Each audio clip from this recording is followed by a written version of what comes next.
로마서 1장 1절부터 7절 말씀을 오늘은 성경을 좀 열심히 찾아서 같이 보고 읽도록 그렇게 합시다. 자, 로마서 1장 1절부터 7절 말씀 교독합니다. 예수 그리스도의 종 바울은 사도로 부르심을 받아 하나님의 복음을 위하여 택정함을 입었으니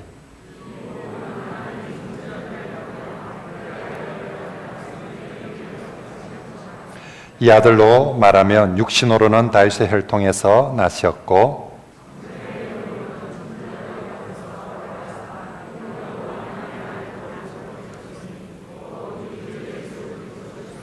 그로 말미암아 우리가 은혜와 사도의 직분을 받아 그 이름을 위하여 모든 이방인 중에서 믿어 순종케 하나니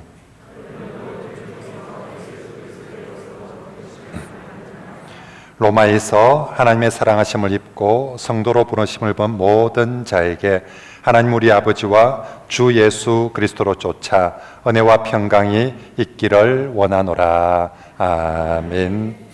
할렐루야.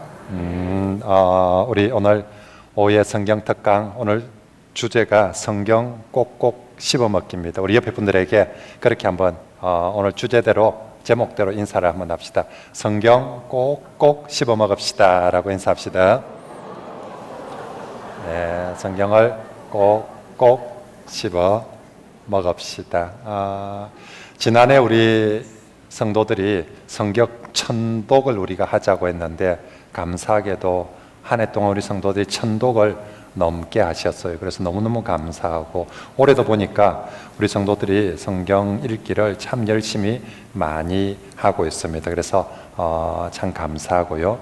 그러면서 성경을 우리가 읽는 여러 방법 중에 성경을 일단 안 읽어보신 분들은 일단 좀 많이 읽어보는 게 필요합니다. 다독하는 게 꼭 필요합니다. 근데 이제 또 어느 정도 성경을 좀 많이 읽어가기 시작하면 성경을 정독하는 것이 꼭 필요합니다. 어느 정도로 정독을 하느냐면 정말 오늘 표현처럼 꼭꼭 씹어 먹을 만큼 그렇게 정말 이게 하나님의 말씀 1.1핵도 떨어지지 아니하고 다 성취될 하나님 말씀이거든요. 그러므로 우리가 성경을 읽을 때도 1.1핵도 허투루 읽는 것이 아니라 정말 1.1핵도 여기는 왜 소수점 심표가 찍혔는데 여긴 왜 안 찍혔는지, 여긴 왜 괄호가 되어 있고 저긴 왜 괄호가 없는지, 이건 왜 조그마한 글씨로, 지금 가진 성경은 별로 안 그렇지만 예전에는 성경이 보면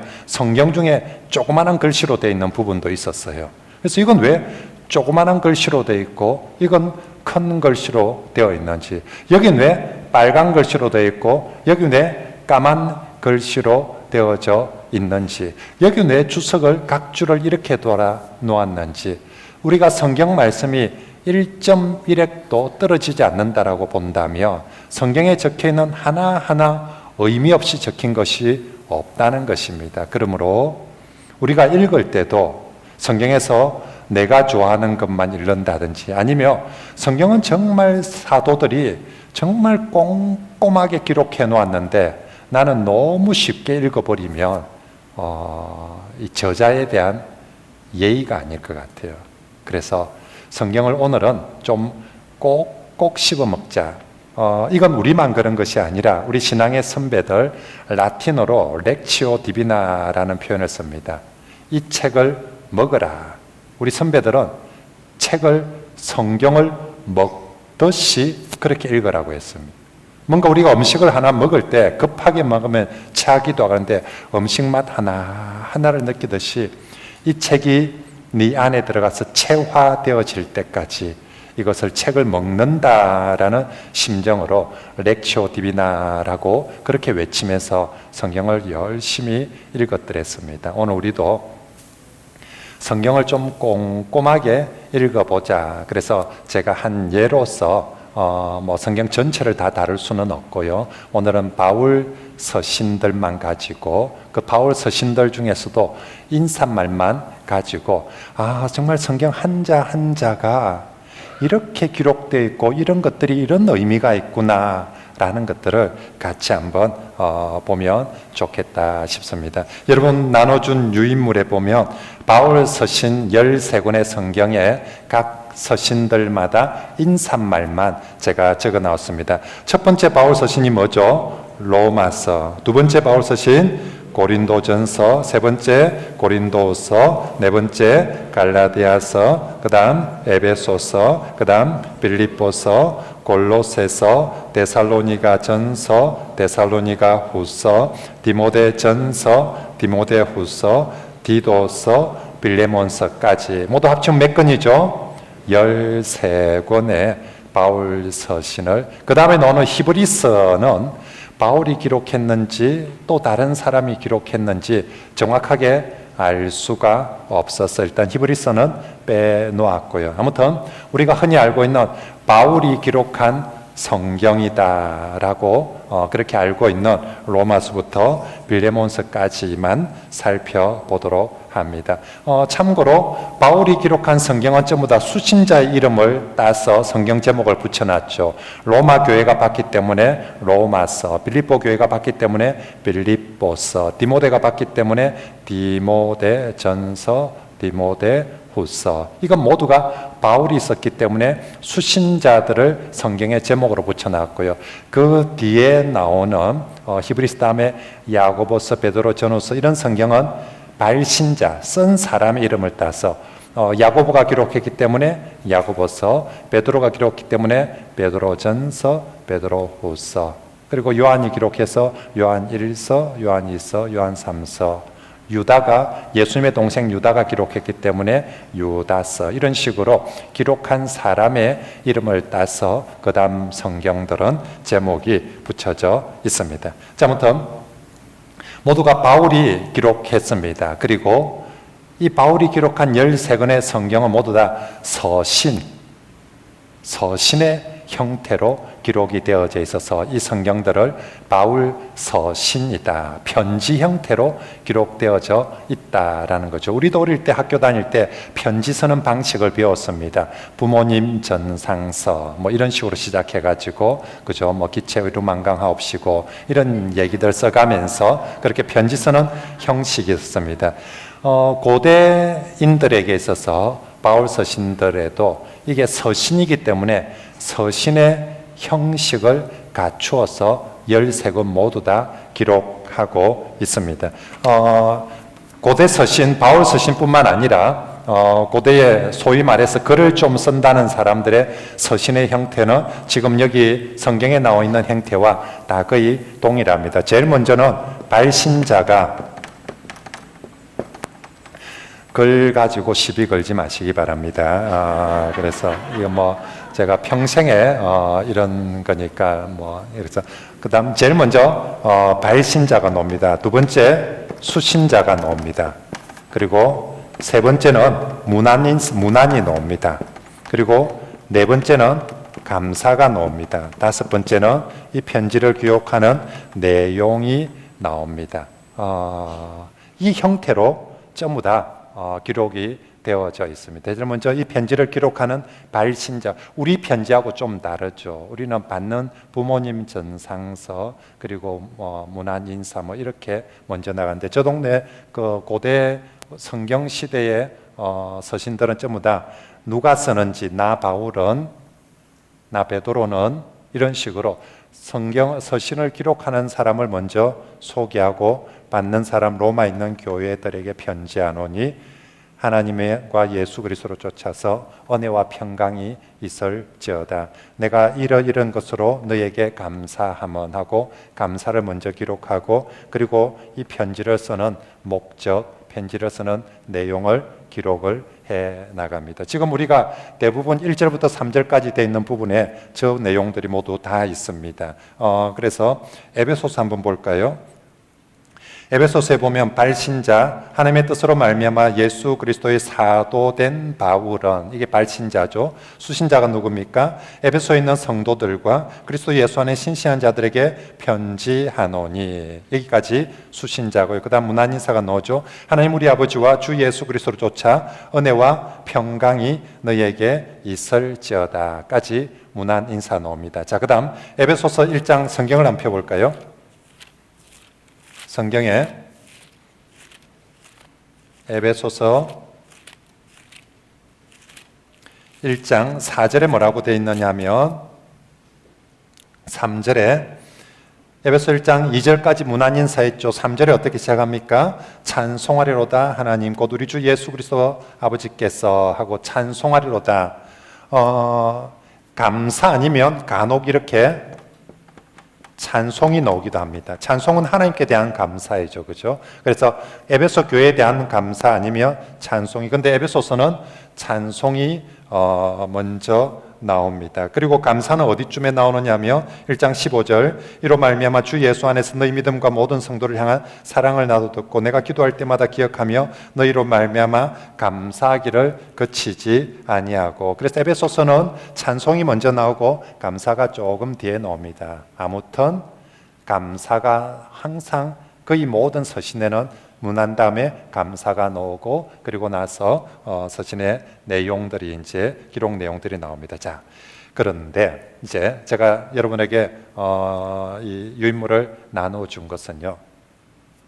분명히 모든 바울 13권의 서신들은 발신자는 다 누굽니까? 발신자는 전부 다 바울입니다. 그리고 수신자는 이제 각 교회들 아니면 디모데 같은 사람이겠죠. 그죠? 발신자는 전부 다 바울인데 바울이 그냥 13권의 성경에 나 바울은 이렇게 하지 않더라는 것입니다. 성경마다 자기를 소개하는데 발신자인 자신을 소개하는데 성경마다 다 다르게 소개를 하더라는 거죠. 우리는 보통 보면 그 바울 서신들 1절, 2절까지 읽는데 1초가 안 걸려요. 왜냐하면 이건 다른 데도 다 비슷하게 적혔다 싶어서 이건 뭐 어느 성도가 분명히 저것도 성경 말씀인데 로마서 1장 1절 2절도 에베소서 1장 1절 2절도 성경 말씀인데 와, 저 정말 에베소서 1장 1절 읽고 1장 2절 읽고 은혜 받았어요. 이런 사람은 거의 없어요. 왜 그러냐면 진짜 총알같이 지나가 버리거든요.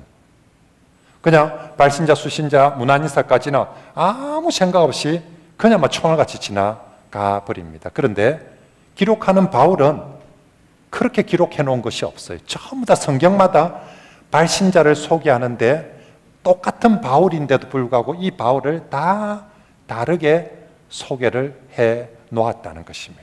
근데 우리는 성경을 꼼꼼하게 읽지 않다 보니까 그런 걸 하나도 모르고 그냥 바울인 줄 알고 다 넘어가 버리고 있는 거죠. 바울은 여기에서 자기를 어떻게 소개하는가에 따라서 오늘 이 성경을 해석하고 이 성경을 기록하는 키워드를 거기에 심어놨는데 우리는 그냥 넘어가 버린. 수신자도 마찬가지입니다. 어떤 때는 그냥 에베소 교회라고 소개하는데 어떤 때는 빌립보 교회라고 소개하는데 어떤 곳은 빌립보 교회는 감독들과 집사들에게 추가되는 부분이 있고 빠지는 부분이 있고 성경마다 다 다르게 수신자도 되어 있고 심지어는 문안인사도 제일 대표적인 문안인사는 은혜와 평강이거든요. 근데 전부 다 은혜와 평강이냐? 그러지 않더라는 것입니다. 또 왜 문안인사를 은혜와 평강으로 할까? 그 다음에 감사가 나오는데 아까 에베소서처럼 찬송이 먼저 나오는 것도 있고 감사가 나오는 것도 있고 이건 뭘까? 근데 우리는 그냥 막 무심코로 다 똑같은 것처럼 그래서 여기서 은혜 받은 사람은 아무도 없는데 오늘 정말로 성경을 꼼꼼하게 보면 여기서부터 모든 중요한 키워드가 다 있다.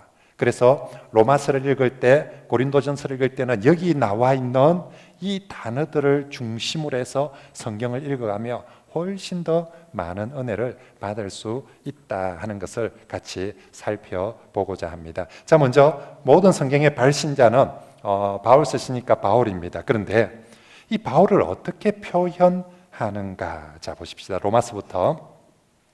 로마서 1장 1절에 이제 발신자는 바울입니다. 근데 바울을 뭐라고 소개합니까? 자기 스스로 예수 그리스도의 종 바울은 사도로 부르심을 받아. 볼펜이 있으며 종과 사도에. 자, 로마서에서는 바울 자신을 두 가지로 표현했습니다. 하나는 종이라고 하고 하나는 사도라고 합니다. 일반적으로 바울은 자신을 표현할 때 제일 많이 사용하는 게 사도라는 표현을 제일 많이 씁니다. 고린도서 1장 하나님의 뜻을 따라 그리스도 예수의 뭐된 사도로 부르심을 받아. 고린도서 1장에도 하나님의 뜻으로 말미암아 그리스도 예수의 뭐된 사도된 바울을. 갈라디아서에서도 1장 1절 맨 끝에 하나님 아버지로 말미암아 뭐된 사도된 바울은. 그리고 에베소 1장에서도 그리스도 예수의 사도된 바울. 그런데 빌립보서 봅시다. 빌립보서에는 뭐라고 표현합니까? 그리스도 예수의 종 바울과 이렇게 되어 있습니다. 빌립보에서는 사도라고 표현하지 않고 예수의 종 바울이다라고 그렇게 표현을 해 두었습니다. 자, 골로새서로 넘어가 봅니다. 골로새는 또 바울을 뭐라고 표현합니까? 하나님 뜻으로 말하면 그리스도 예수의 뭐된 사도된. 근데 데살로니가 전서에 보십시오. 거기는 그냥 바울하고 튀어나옵니다. 여기는 종도 없고 사도도 없고 그냥 바울과 실로와 디모데는 하고 튀어나옵니다. 이건 또 왜 이렇지? 딴 데는 전부 다 사도라고 했는데 여기는 그냥 튀어나옵니다. 데살로니가서에서도 바울과 실로와 디모데는 하고 나옵니다. 그리고 디모데전서에서 다시 예수 그리스도의 사도된 바울. 그리고 디모데후서에서도 생명의 약도로 그리스도 예수의 사도된 바울. 그 다음에 디도서에서는 바울을 하나님의 종이요 예수 그리스도의 사도인 바울. 이번에는 종과 사도가 함께 나왔습니다. 빌레몬서에 넘어가 보면 예수 그리스도를 위하여서 뭐된 바울? 같이. 이번에는 종도 아니고 사도도 아니고 갇힌 자 된 바울 하고 그렇게 보십시오. 발신자는 바울 자신입니다.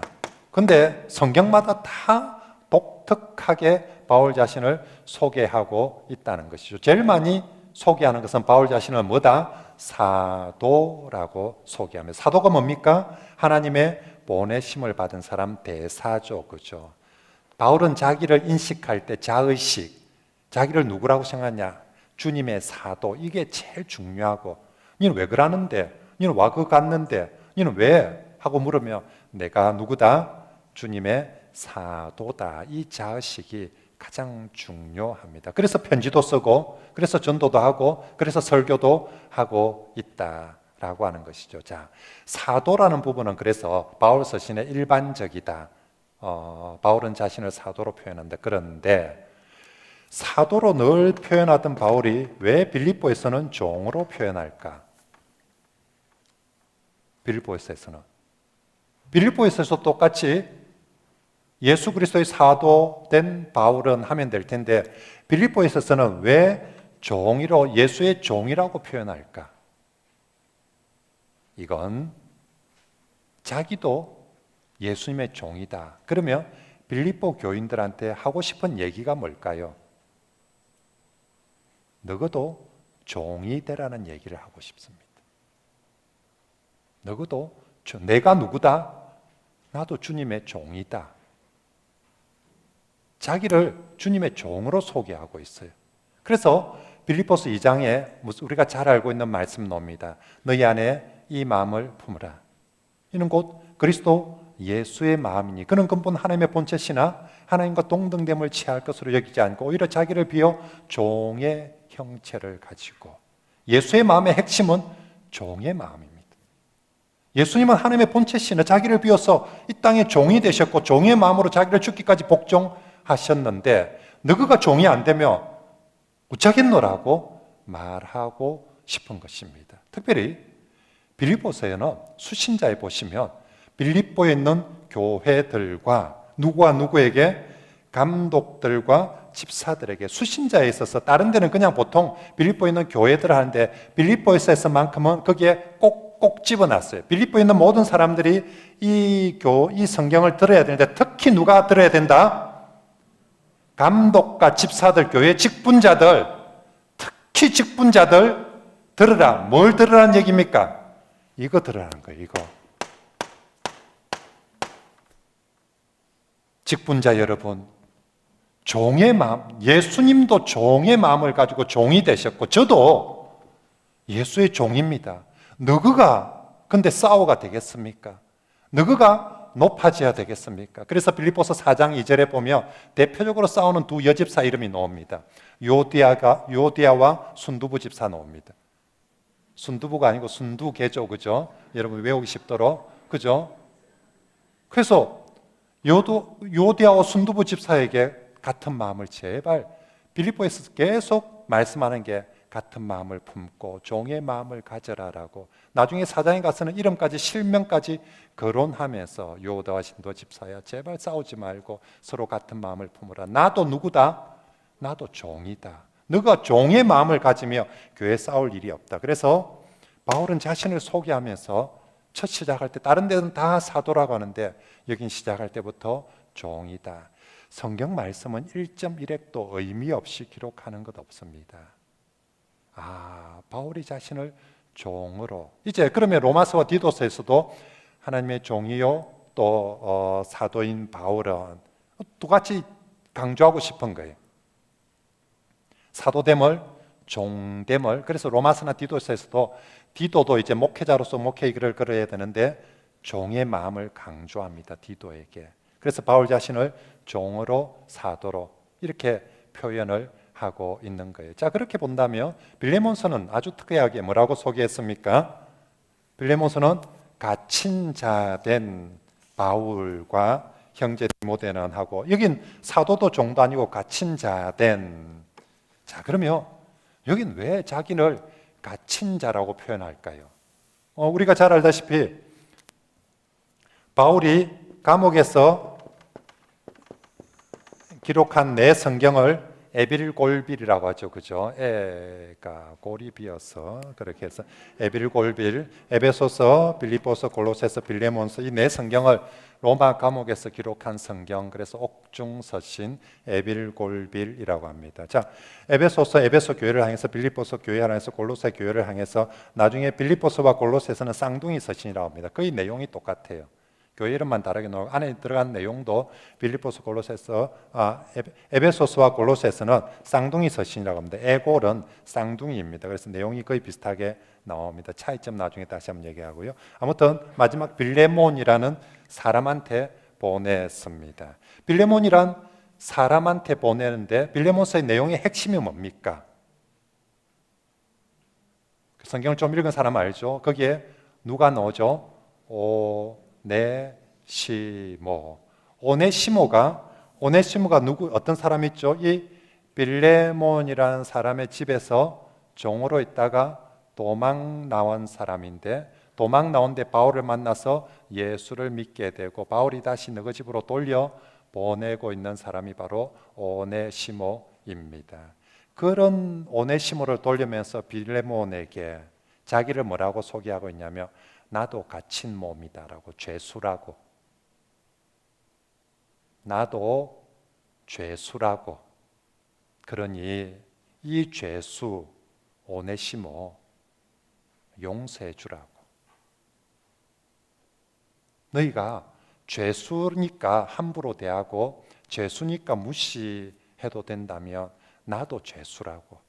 이 바울의 이 자기가 그 교회와 그리고 자기가 아끼는 그 사람들과의 동질감을 자신을 이렇게 표현하고 있는 거예요.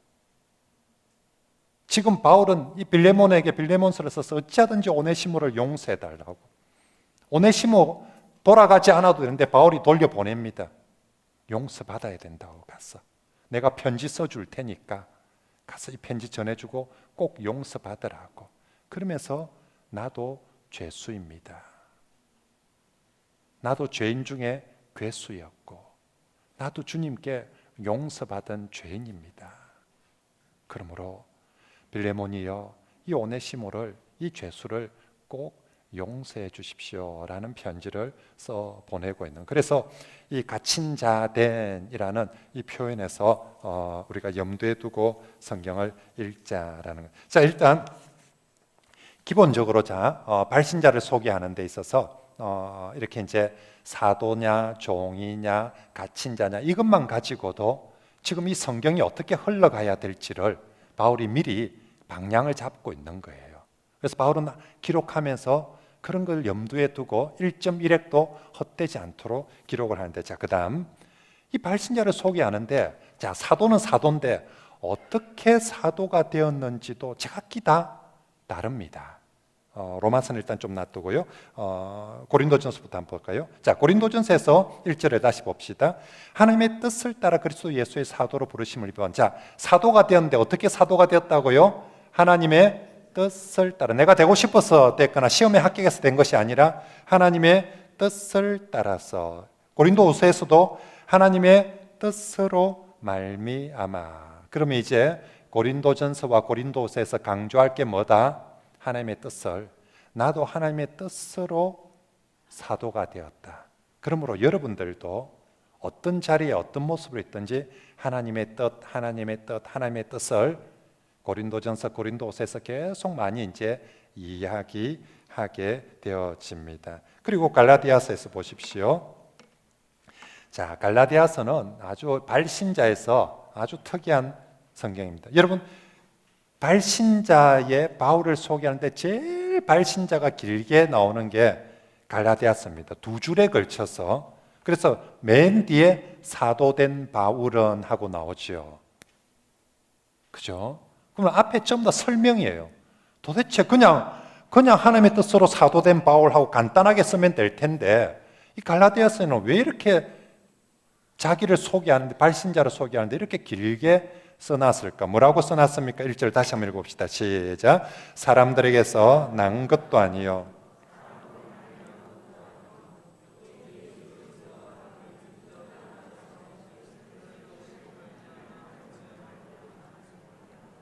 네. 왜 이렇게 썼는지 이제 좀 다시 좀 꼼꼼히 읽어보면, 자, 사람들에게서 난 것도 아니고 사람으로 말미암은 것도 아니고 오직 예수 그리스도와 죽은 자 가운데서 그를 살린 하나님 아버지로 말미암아 뭐가 되었다? 사도가 되었다. 사도는 실제로 예루살렘 신학교 졸업을 안 했어요. 예수 신학교 졸업을 안 했어요. 다른 12제자는 예수님의 직통 제자입니다. 그래서 내가 예수님한테 배웠다 이렇게 되는데, 사도 바울은 누가 물어보면 너는 어느 신학교 출신이야? 예수님하고 다른 제자들은 3년 동안 예수 신학교에서 공부해가지고 예수님께서 라이센스 줘가지고 그렇게 한다는데 너 도대체 어느 신학교냐? 여기에서 항상 꿀립니다. 항상 꿀리고 그것 때문에 시비가 늘 많이 걸어지게 되어집니다. 그래서 첫머리에 갈라디아 교회에서도 전도하고 오고 난 다음에 우리가 바울의 서신서들 중에서 바울이 이제 이렇게 지중해 갈라디아 이런 식으로 이제 있으면 이 갈라디아 지방 유럽이라고 이렇게 보면 처음에 1차 전도 여행에 갈라디아 지방에 가서 전도 여행을 하고 2차 전도 여행 유럽으로 넘어가고 3차 다시 이렇게 다 둘러서 3차를 하게 되는데, 1차 전도 여행 때 전도한 지역이 주로 갈라디아에 있는 교회들의 지역에 전도를 했더랬습니다. 그리고 바울이 에베소에 이 안디옥에 돌아와 있는데 갈라디아에서 문제들이 생긴 거예요. 그래서 제일 먼저 기록해 보낸 성경이 갈라디아서를 안디옥에서 그렇게 기록해서 보내었습니다. 문제가 뭐가 터졌냐면, 여러분, 다 모든 성경은 발신자, 수신자, 문안인사, 감사 내용이 나오는데 유일하게 감사가 없이 나오는 성경이 갈라디아서하고 디도서가 나옵니다. 근데 나중에 디도서는 뒤에 설명할 게 좀 더 있는데, 디도서는 놔두고 갈라디아서는 정말 그런 부분에서 파격입니다. 감사가 들어가야 될 자리에 감사가 안 들어가고 저주가 들어갑니다. 이건 아주 파격적입니다. 갈라디아서 1장을 한번 펼쳐볼까요? 고린도전서 다음에 갈라디아서죠.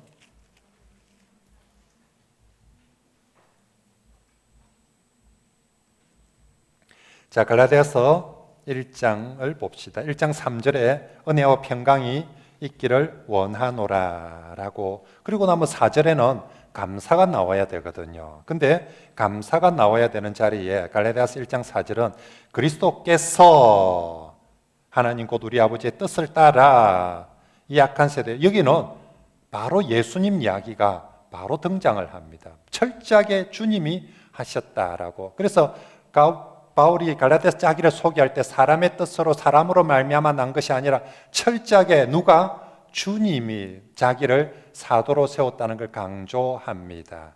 자, 갈라디아서에서 문제가 무슨 문제냐면, 그러면서 6절에 처음으로 다른 복음이 등장합니다. 그리스도의 은혜로 너희를 부르신 이를 이같이 속히 떠나 다른 복음을 따르는 것을 내가 이상히 여기노라. 7절에 다른 복음은 없다라고, 8절에 그러나 우리 혹은 하늘로부터 천사라도 우리가 너에게 전한 복음 외에 다른 복음을 전하면 뭘 받을 것이다? 저주를. 여러분, 성경에 저주하고 검색해 보세요. 신약 성경에 몇 번이나 나오는지. 서신서에 사도가 저주를 받을지어다, 저주 이런 표현이 거의 안 나옵니다.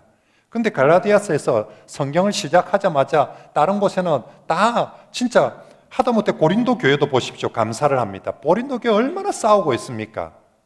근데도 고린도전서 1장에 보면 1장 4절에 보면 감사가 나오거든요.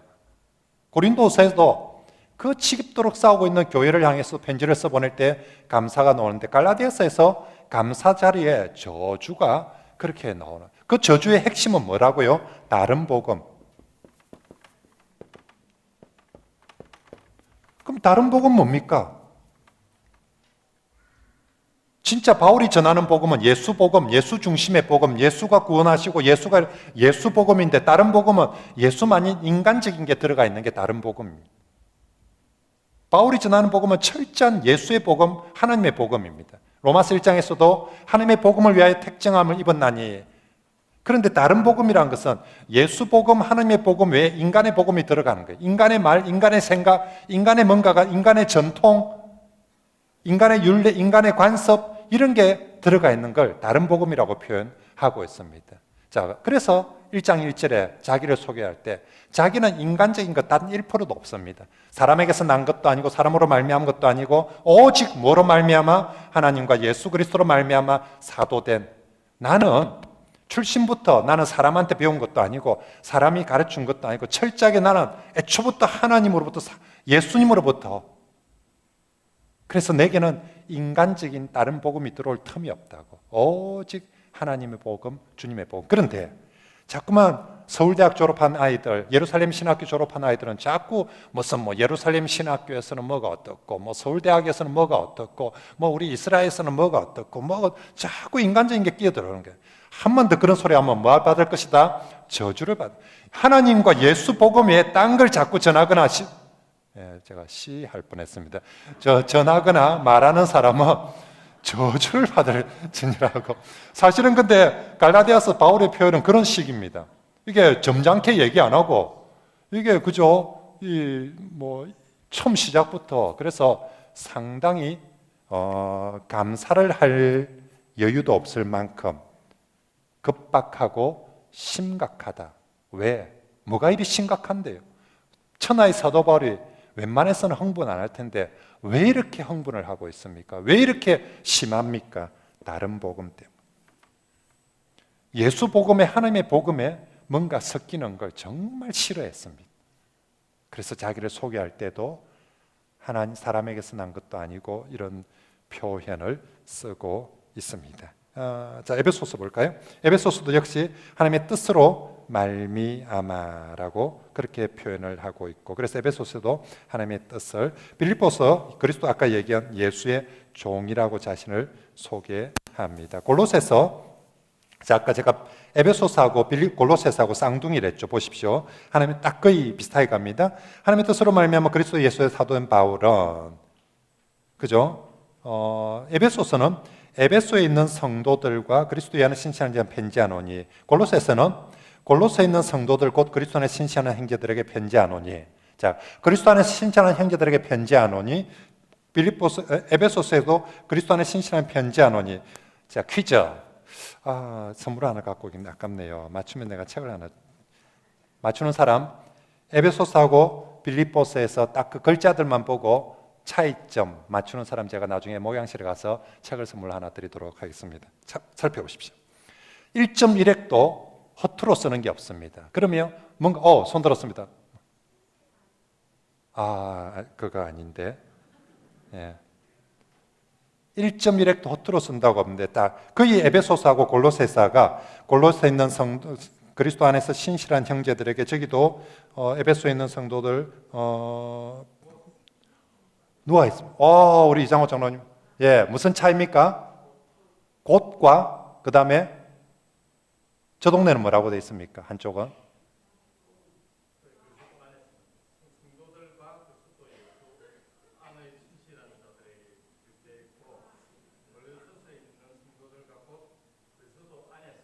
네.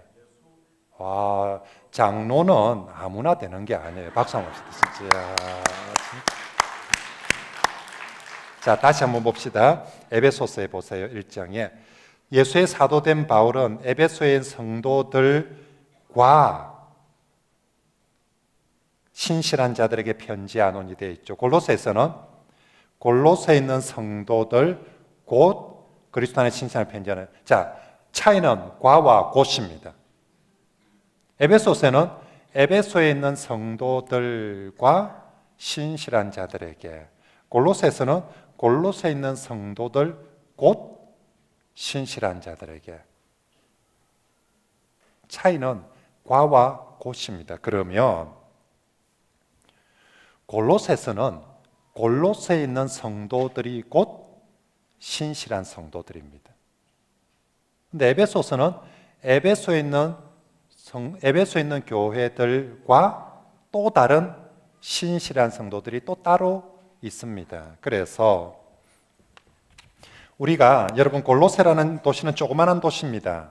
골로새 여기 흑해 쪽에 이쪽에 보면 요쯤에 있는 아주 작은 도시입니다. 에베소는 아시아에서 제일 큰, 당시 로마 제국에서 1, 2, 3, 세 번째로 큰 도시가 에베소입니다.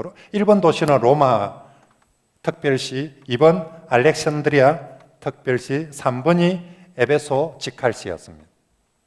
세 번째로 어마어마하게 큰 도시입니다. 그 에베소 교회라고 우리가 부를 때 에베소의 교회가 하나만 있었던 게 아니라는 거죠. 에베소에 있는 성도들과 그리스도 예수 안에 신실한 자들에게 편지하노니. 그러므로 에베소서는 에베소 교회 성도, 거기 있는 사람들만 보는 것이 아니라 이건 회람용 성경이라는 것입니다. 여기도 보고 이제 계속 에베소에 있는 성도들과 신실한 자들에게까지 쭉 가야 되고, 골로새서는 뭡니까? 골로새에 있는 성도들 곧 그리스도 안에 신실한 자들에게. 이건 골로새 교인들만을 타겟으로 하는, 그죠? 골로새만을 타겟으로. 그러면 차이가 뭐냐? 이 회람용 서신은 내용이 보면 일반적이고 보편적인 내용들을 기록합니다. 근데 골로새서는 딱 골로새 교회 안에만 해당되는 내용들이 기록되어져 있고 말씀하게 되어져 있습니다. 그래서 아주 비슷한 것 같은데 나중에 이제 이게 회람용 서신과 그 교회만을 보낸 서신의 차이점이. 그래서 이 수신자 자체가 달라지고 있다는 게 에베소서와 골로새서의 차이점입니다. 다시 데살로니가 전서 볼까요? 거기 발신자. 자, 이번에는 데살로니가 전서에는 발신자를 소개하는데 바울 앞에 아무런 수식어가 없어요. 사도라고 하든지 종이라고 하든지. 성경을 신약 성경을 꼭꼭 씹어먹는 이렇게 팁 중에 하나. 적어도 바울 서신에 나오는 이 모든 성경들은 항상 사도행전하고 같이 읽어보는 게 팁입니다. 사도행전에 그 지역에 가서 전도해서 생긴 교회들이지 않습니까? 그러면 이 서신서들 읽을 때는 사도행전에서 어떤 일이 이 교회에 있었는지 이걸 같이 보며 이 서신을 이해하고 하는데 훨씬 더 도움이 되겠다. 자, 근데 데살로니가 전서, 데살로니가서는 바울 자신을 사도로 소개를 하지 못하고 있습니다. 안 하고 있습니다.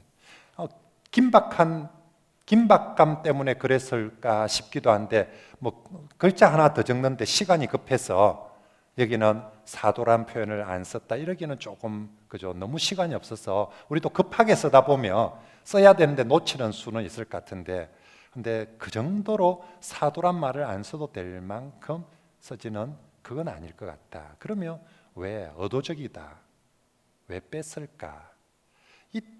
이 데살로니가 교회 생각해 보십시오. 우리가 사도행전 17장에 데살로니가 교회 가서 바울이 전도를 얼마나 같이 있었다고요? 3주 있었습니다.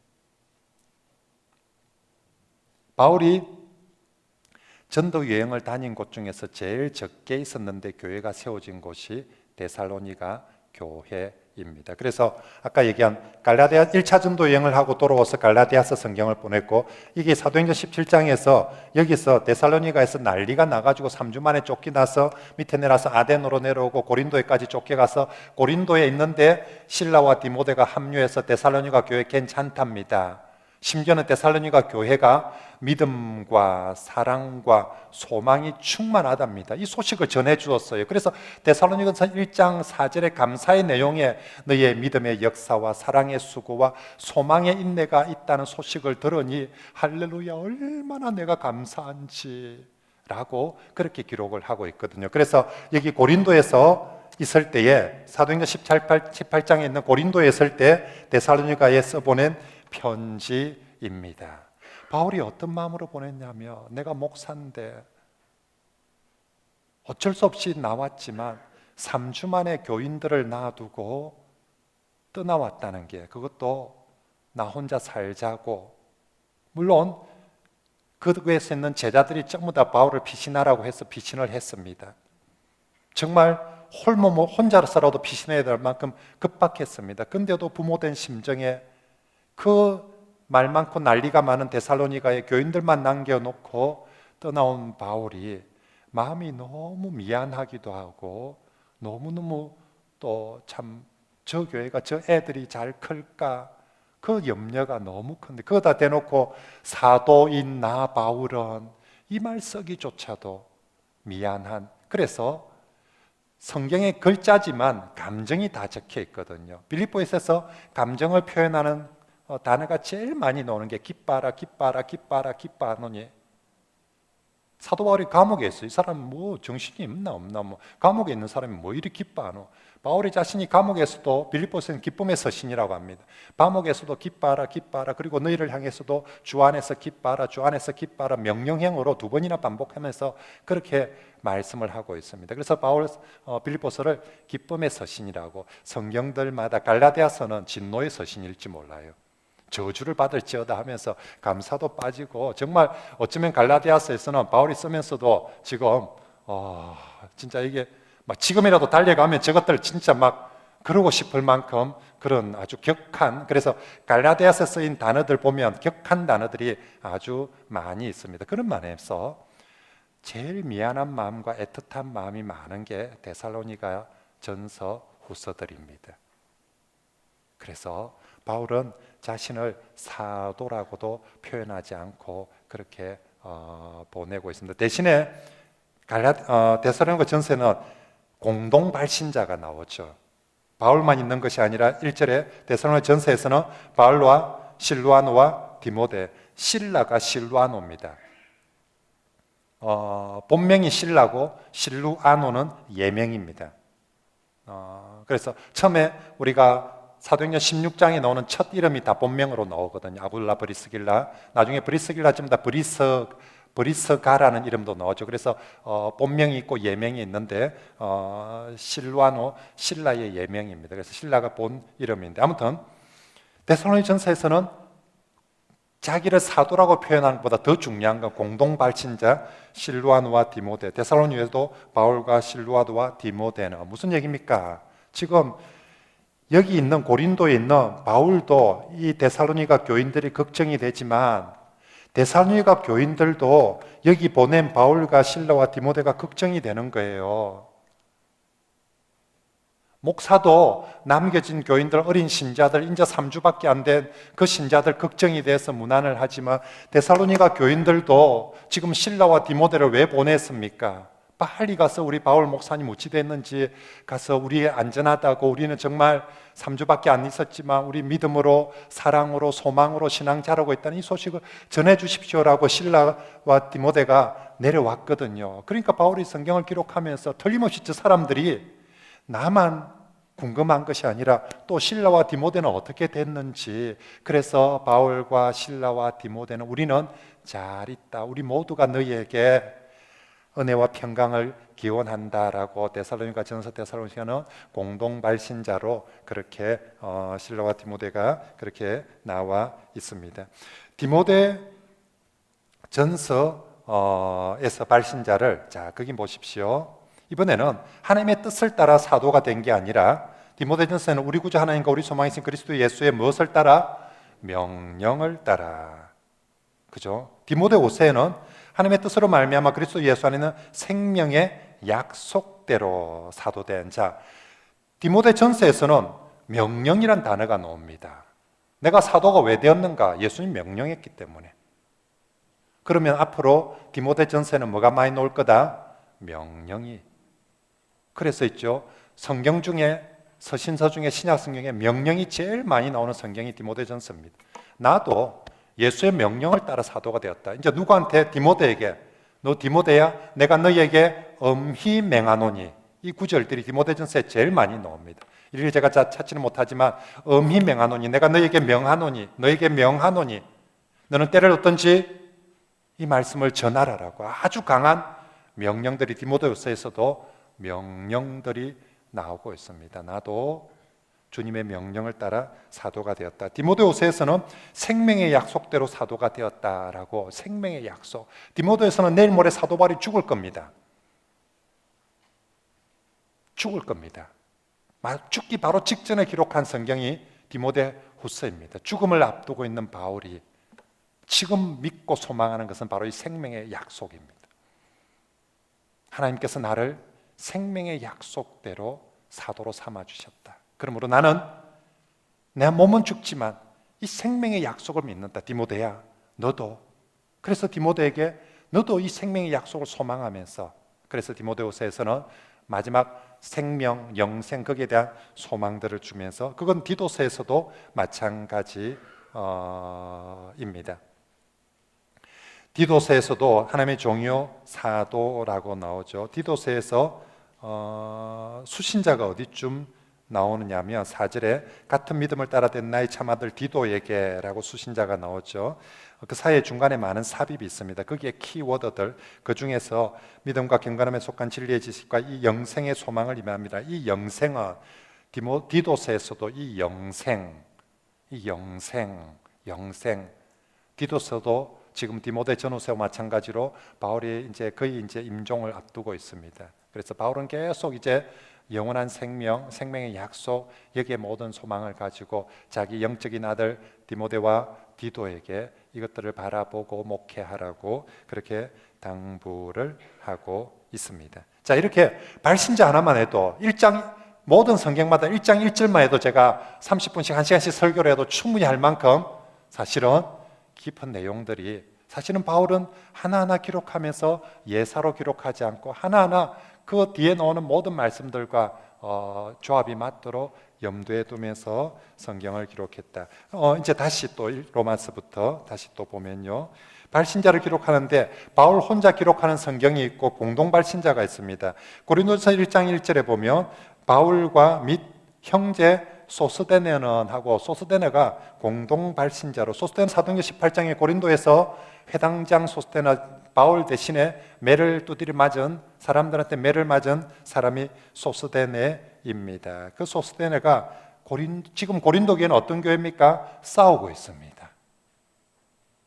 근데 바울 혼자만 하는 말이 아니라, 너희들 처음 전도할 때 그 소스데네, 회당장 소스데네 알지 않느냐? 너희들 때문에 매를 두드려 맞고 나를 위해서 그 소스데네도 같이 지금 내가 하는 말에 함께 기록하고 있다.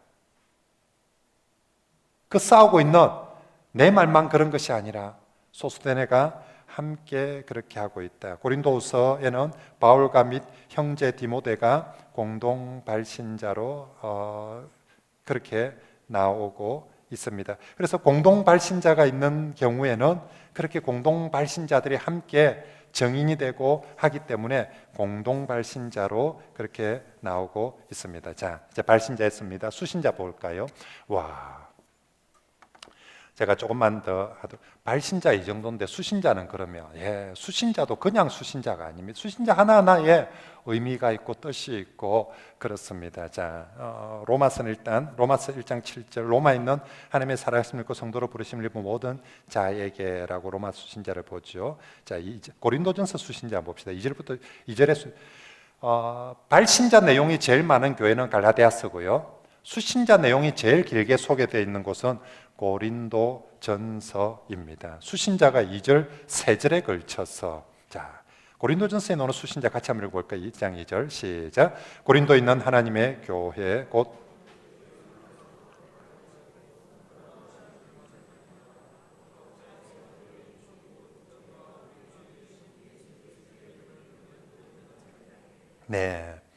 그냥 막 고린도에 있는 교회 하면 끝날 긴데 뭔가 설명이 많이 있습니다. 이건 이 고린도전서에서 이 내용을 지금 앞으로 설교하고 얘기할 것입니다. 참고로 갈라디아서 볼까요? 갈라디아서 1장 2절. 자, 함께 있는 모든 형제로 더불어. 지금 갈라디아서도 바울만 기록하는 것이 아니라 함께 있는 모든 형제가 더불어서 이것을 기록하면서 갈라디아의 무슨 교회에? 여러 교회. 그래서 여러분 전에도 한번 얘기했죠. 우리로 치면 갈라디아는요, 도시 이름이 아니라 경상남도에 해당됩니다. 그래서 갈라디아주 더베시 뭐 이런 식으로. 그래서 갈라디아는 이 지역 전체를 가리키는 큰 주입니다.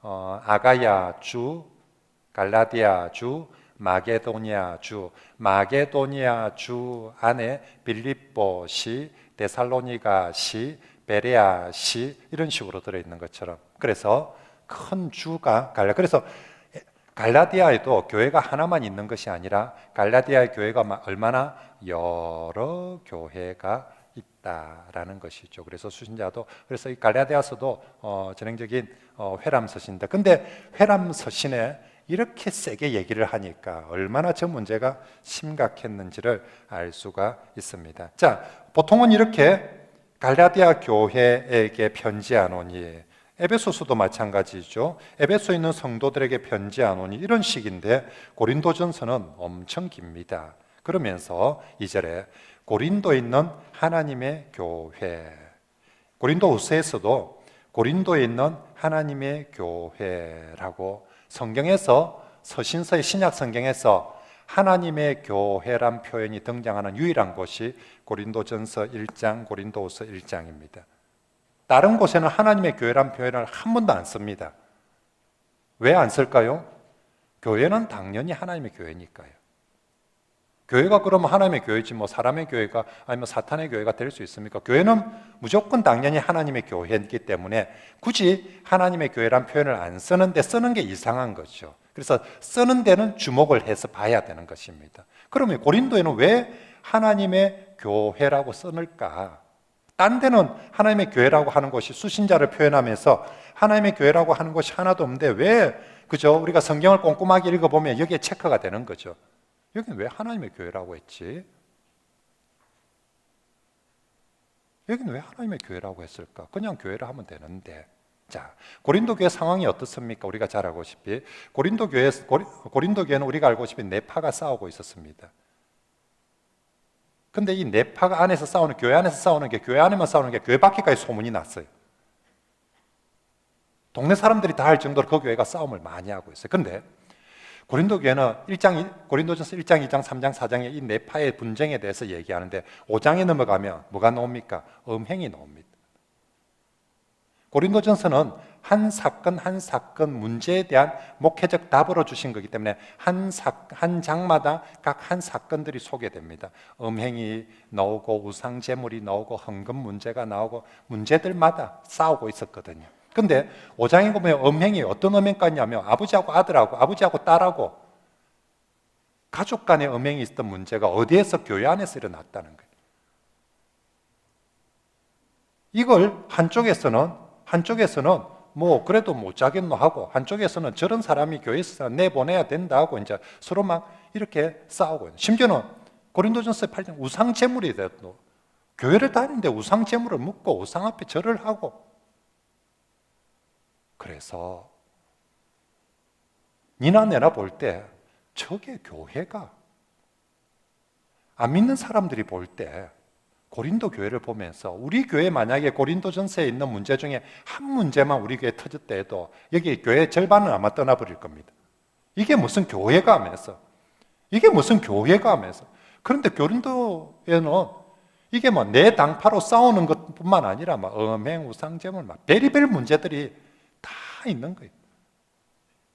그래서 니나 내나 볼 때 이게 교회가 도대체, 이런 게 교회가. 근데 사도 바울이 뭐라고 합니까? 고린도전서, 고린도서는 그 교회에 대한 문제들을 답을 주고 풀기 위해서 써보낸 편지인데 첫머리가 뭡니까? 너가 뭐다? 교회다. 누구 교회?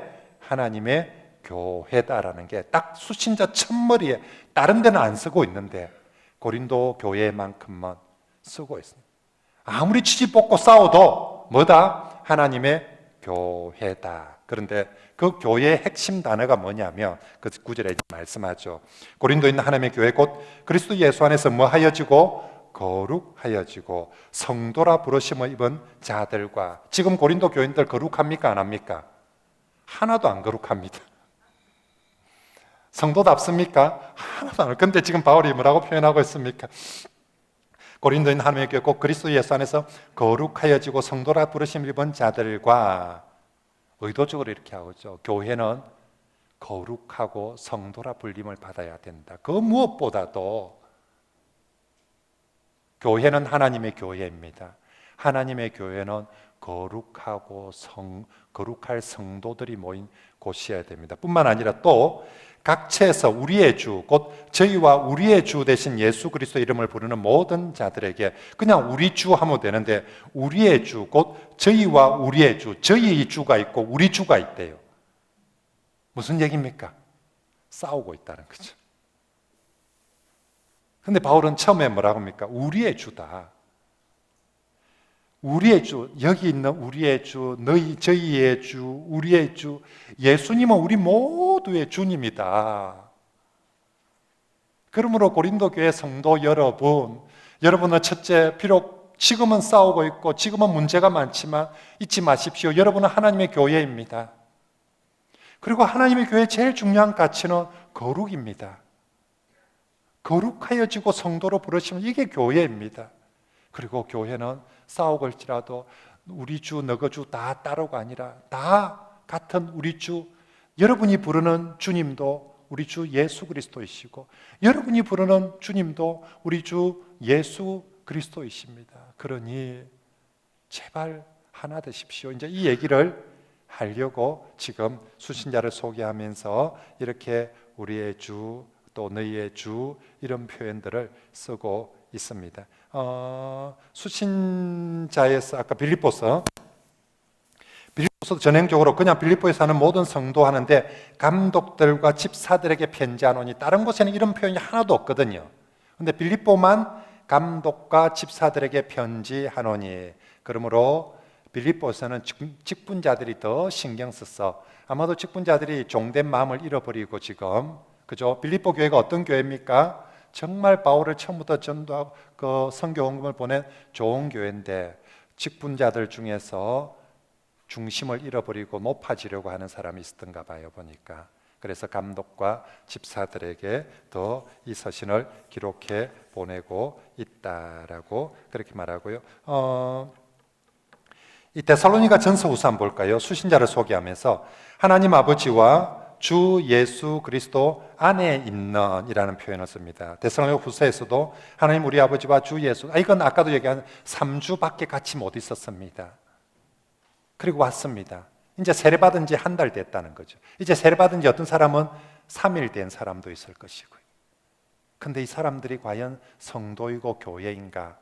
스스로 또 둘은 이제 막 저 사람들 전도받은 지 한 주 됐고 교회 온 지 2주 됐고 세례받은 지 어디 세례받는데 분명히 얘기합니다.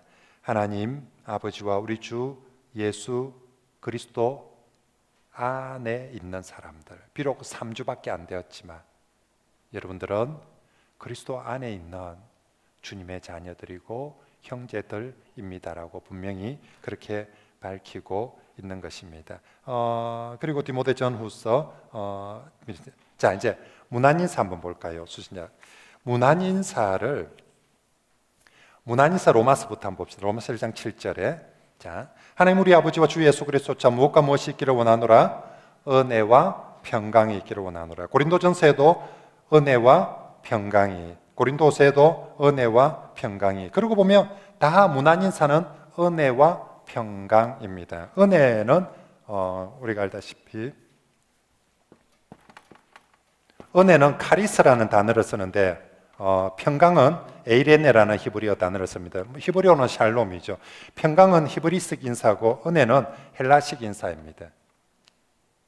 그래서 이제 그 동네는 인간들이 여러 종류들이 모여 있다 보니까 샬롬 이렇게 하면 저 사람 뭐 히브리인들만 유대인들만 좋아하나, 그죠? 그래서 은혜만 하면 물론 히브리인들도 은혜라는 단어 쓰면 히브리인들은 유대인들은 언제나 인사할 때 샬롬 평강이 항상 인사거든요. 그래서 이 두 가지를 함께 쓰고 있습니다.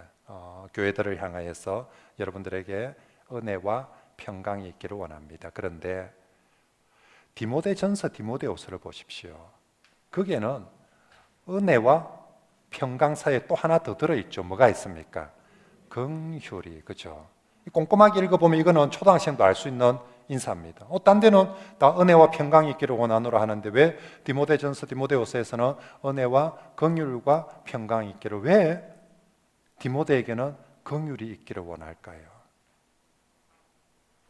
지금 바울이 자기의 영적 아들, 이제 바울은 은퇴를 합니다.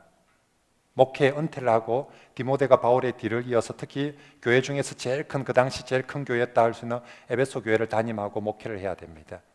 그런 디모데에게 바울이 정말 문안인사하면서 축복해 주고 싶은 것, 하나님의 은혜, 평강도 있어야 되지만 목회자에게 뭐가 있기를?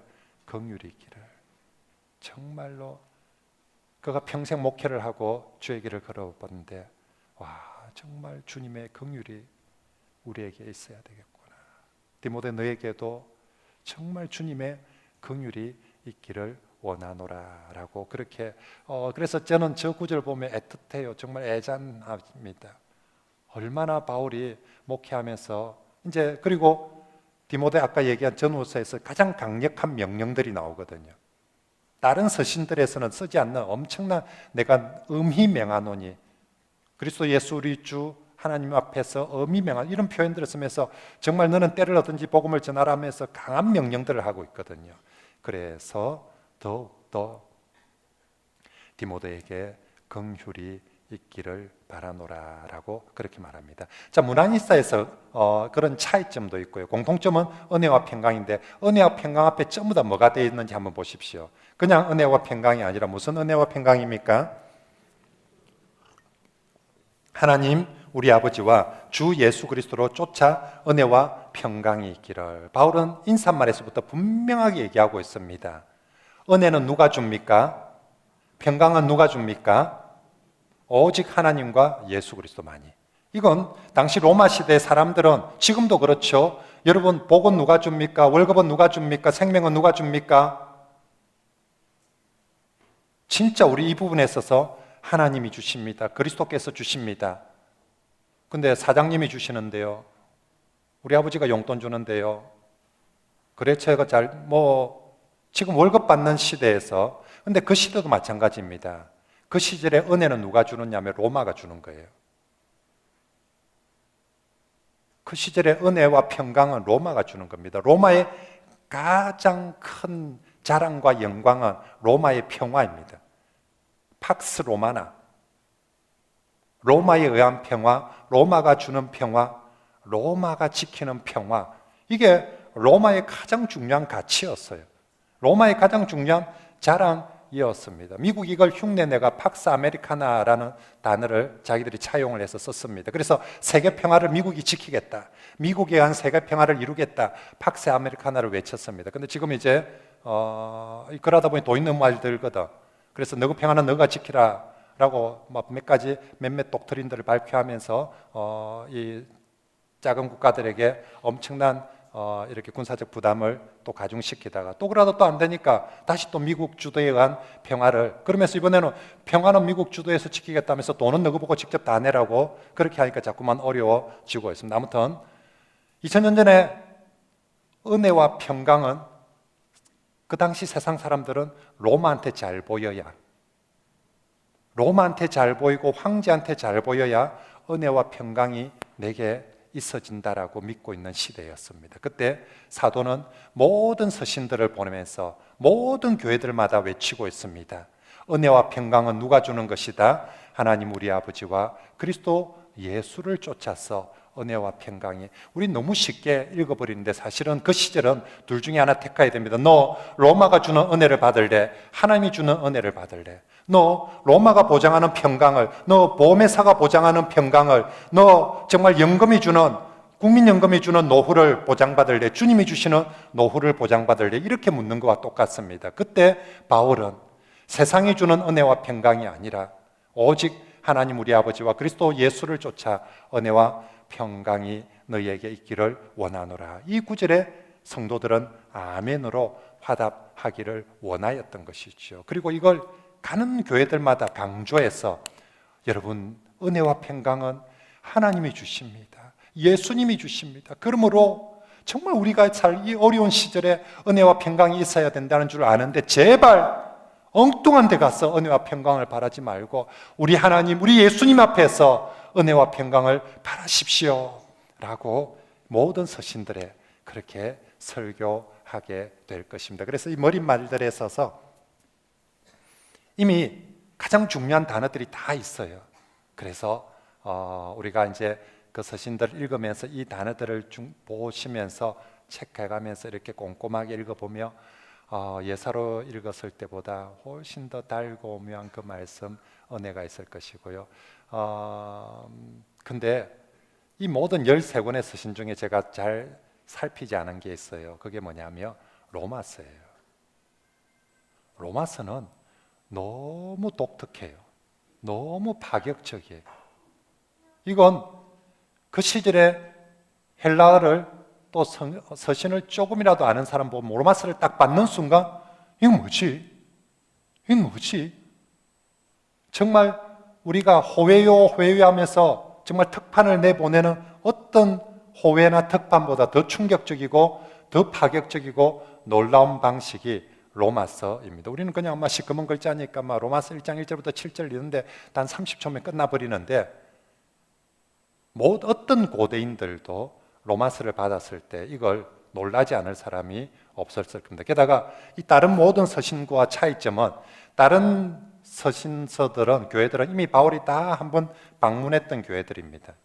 그리고 바울이 다 세웠던 교회들입니다. 그런데 아직까지 유일하게 바울이 방문하지 않은 교회인데 바울이 가기 전에 서신부터 먼저 가는 성경이 로마서입니다. 아직 가지 않았습니다. 지금 여기 고린도에서 갈 계획을 하고 로마에, 그래서 로마에 가서 말로 전하는 복음을 전하기에 앞서서 글로서 먼저 복음을 전하는데 로마서가 얼마나 파격적인가만 오늘 하고 마무리를 하고 내용은 다음 기회에 한번 보도록 합시다. 자, 로마서 1장 1절에 봅시다. 발신자 누굽니까? 예수의 종 바울, 사도로 부르심을 받아라고 발신자가 나옵니다. 수신자가 7절에 가서 나옵니다.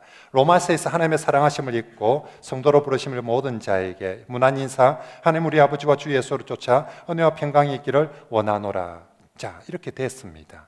근데 보십시오. 로마서는 2절부터 6절에 보통은 이 순서로 가거든요. 발신자가 나오고 수신자가 나오고 문안 인사, 감사, 로마서 8절 이후에 감사가 나옵니다. 이렇게 나오는데 지금 로마서는 중간에 발신자를 소개하고 수신자 사이에 엄청난 분량의 삽입이 들어있어요. 우리 보통 사람을 만나면 오래간만에 만나든 처음 만나든 뭐 인사라는 게 있지 않습니까? 그래서 어떻게 지냈습니까? 예, 그렇습니다. 이런 인사가 있는데 바울 서신은 발신자 자기 딱 소개해 놓고 나서 그 다음에 수신자 얘기하고 인사를 해야 되는데 수신자 얘기도 하기 전에 뭐가 그리 중요한 게 있는지, 뭐가 그리 급한 게 있는지, 이게 1장 2절부터 6절까지 그것도 잠시 샜다 오는 것도 아니고, 그죠? 우리도 만나서 인사를 하는데 전화가 왔다 잠시만요 하고 잠시 한마디 샜다가 다시 돌아올 수 있는데 이건 발신자 얘기하고 그다음 수신자가 나는데 중간에 뭐가 그리 중요한지, 뭐가 그리 할 말이 많은지 엄청난 중간에 삽입이 들어 있다는 것이지요. 도대체 뭐가 그리 중요한데 하고 뚜껑을 열어보았더니 거기에 하나님의 복음이란 단어가 들어있는 거예요. 나는 사도로 택정함을 받는데 무엇을 위해서? 하나님의 복음을 위해서 사도로 택정함을 받았다라고 표현하고, 이 복음은 하고 설명을 하고 있는 거예요. 그래서 로마서는 하나님의 복음을 로마에 있는 성도들에게 소개하고 싶은 거예요. 근데 이게 얼마나 충격적이고 파격적이냐. 형식에 있어서 엄청난 파격의 형식을 띠고 있습니다. 이건 바울이 의도적으로 집중! 정신 보세요! 이거 시험에 놓습니다라고 딱 의도적으로 이건 딱 시험에 놓을 거라고 딱 표시를 해놓고 넣어놓은 거예요. 근데 뭐가 시험에 놓습니까? 하고 봤더니 하나님의 복음. 여러분, 우리에게 지금 이 복음, 헬라어로 유앙겔론이라는 단어를 쓰는데, 이 복음은 우리에게 너무너무 익숙한 이제 기독교적 용어가 되었습니다. 근데 2000년 전에 바울이 로마서를 기록할 이때만 해도 복음은 로마인들이 사용하는 유앙겔리온이라는 단어는 로마인들이 사용하는 단어 중에 가장 정치적인 용어였습니다. 가장 보수적인 용어고 가장 정치 색깔이 강한 용어가, 그래서 로마인들 외에는 함부로 사용하지 않는 용어였습니다. 로마인들 중에서도 저 하층민들이 쓰는 용어가 아니라 로마의 가장 상층민인 왕이나 장군들이 쓰는, 그들이 늘 정치 선전을 할 때 외치는 게 유앙겔리온, 유앙겔리온. 그런데 어떤 복음이냐면 앞에 단서가 언제나 붙습니다. 로마의 복음, 철저하게 그들이 말하는 것은 로마의 복음, 황제의 복음이었습니다. 이 세상에 기쁜 소식은 로마만이 줄 수 있다. 이 세상에 진짜 기쁜 소식은 황제만이 줄 수 있다. 그걸 쇠뇌시키고 있습니다. 모든 신문에, 매일 로마에서는 신문을 발행했습니다. 로마 신보를 매일 발행하는데 그게 언제나 로마의 복음 일면에, 이번 주 황제의 복음, 황제가 주시는 기쁜 소식, 이번 주 로마가 주는 기쁜 소식, 이게 온 로마 전역에 세뇌가 되어져 있습니다. 아침마다 오늘의 헤드라인 뉴스는 오늘의 로마의 복음은 뭘까? 오늘의 황제의 복음은 뭘까? 그런데 그 로마의 심장부에 로마의 복음이 아닌 하나님의 복음을 전하고자 하는 칼을 빼든 사도가 있었습니다. 그게 바로 사도 바울입니다. 이제 이 로마를 향해서 정면 승부를 걸고 있는 거예요. 로마의 복음이 진짜인지 하나님의 복음이 진짜인지. 바울은 지금 이 하나님의 복음을 소개하기 위해서 그동안 전혀 쓰지 않는 가장 파격적인 서신의 형태를 써서 하나님의 복음을 소개하고, 이 하나님의 복음과 로마에 가서 승부를 한번 걸고 싶은 거예요. 내가 가기 전에 먼저 이 글로서 하나님의 복음이 로마를 정복하고, 아니 온 세상을 정복하고 이길 것이다. 하나님의 복음의 핵심은 그 아들 예수 그리스도다라고 로마서 1장 3절부터 이제 그 아들에 관한, 이 복음은 그 아들에 관한 것인데 그 아들은 무엇으로? 그래서 나는 하나님의 복음을 여러분에게 전하고, 하나님의 복음이 로마의 복음을 이기며 로마를 하나님 나라로 만들 것이며, 그 하나님의 복음의 핵심은 바로 그 아들 예수 그리스도이십니다. 예수 그리스도가 무슨 일 했는가? 그가 죽으시고 부활하셔서 하나님의 아들로 인정되셨습니다. 이 아들 예수 그리스도를 믿어 순종케 하는 것이 내가 사도로 받은 사명입니다. 그러므로 여러분, 하나님의 복음을 받아들이십시오. 하나님의 복음인 예수 그리스도를 믿어 순종하게 되어서 여러분들도 이 하나님의 복음으로 온 세상을 하나님 나라로 만들어가는 그런 사람이 되십시오라고 로마서가 기록하게 될 것입니다. 다음에